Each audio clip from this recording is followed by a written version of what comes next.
George, hello. It's a real honor to meet you here at the Cannes Film Festival for episode 3. I asked the other actors how it felt to be part of the Star Wars legacy. How does it feel to be the Star Wars legacy?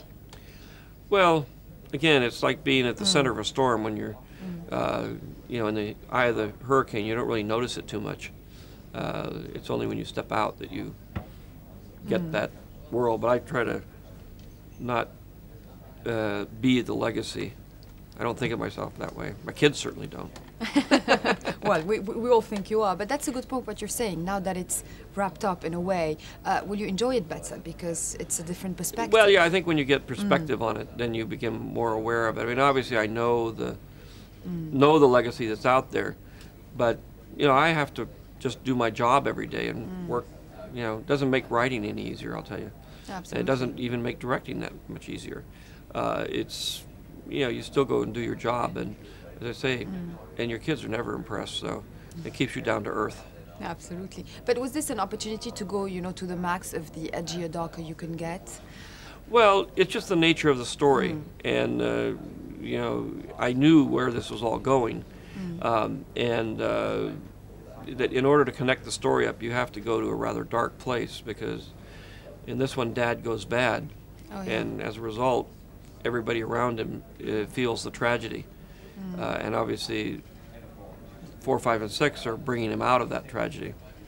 Yeah, it's quite interesting. Have you ever felt throughout the years that the fans know even more than anyone else? How geeky to some point they can become in the knowledge they have of all the details. Well, I interact with the fans, but at the same time, I don't know as much about Star Wars as they do. It's funny, isn't it?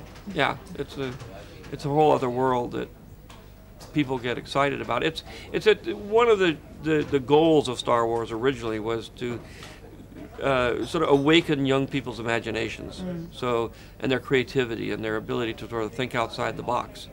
And I've been able to do that. I feel very grateful that I've been able to do that.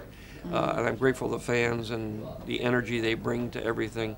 And that's the exciting part, is that they come up and they have created their own world that's away from my world. I mean, it's connected to it, but it's their world now. Is the technology a double-edged sword or always a positive tool? I think it's always a positive tool. I mean, whenever you make an advance, especially in the creative arts, a better paintbrush, a new color, a new kind of canvas, whatever, the proscenium arch, it always advances the ability of the artist to express himself. And in this case, it's really a matter of a more malleable medium to work in, so you can manipulate it more, and that makes it easier to tell stories.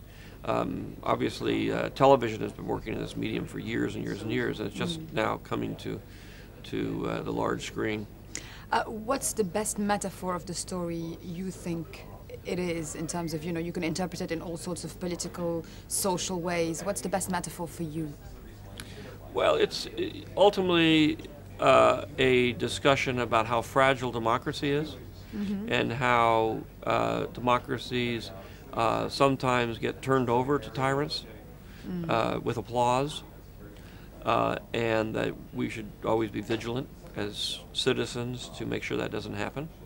The other one is to look inside ourselves and see what kind of a person are we. Are we a good person or an evil person? We all have both of those components in us, and we choose to be out of balance, so to speak, and we can choose to be more evil than good. And if that happens, we should look at ourselves and say, I think I'm doing the right thing, but am I harming others? Am I doing this for selfish reasons? Am I only concerned about myself, or am I compassionate and caring about other people? Absolutely. Thank you so much.